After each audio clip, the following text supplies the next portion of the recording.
മയ്യത്ത് കുളിപ്പിക്കുമ്പോൾ ചുടുവെള്ളം നിർബന്ധമാണോ, അങ്ങനെ മദ്ഹബുകളിൽ ഉണ്ടോ എന്നാണ് ഒരു ശ്രോതാവ് അന്വേഷിക്കുന്നത്.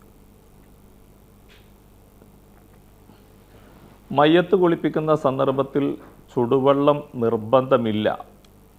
അത് ഒരു മദ്ഹബിലും ചുടുവെള്ളം കൊണ്ട് മയ്യത്തിനെ കുളിപ്പിക്കൽ നിർബന്ധമാണെന്ന് ഒരു ഗ്രന്ഥങ്ങളിലുമില്ല. മാത്രമല്ല, ഗ്രന്ഥങ്ങളിൽ എന്തൊക്കെ ഉണ്ടായാലും ഇസ്ലാമിൻ്റെ പ്രമാണങ്ങൾ ഖുർആൻ, ഹദീസ്, ഇജ്മാ, ഖിയാസ് എന്നിവയാണ്.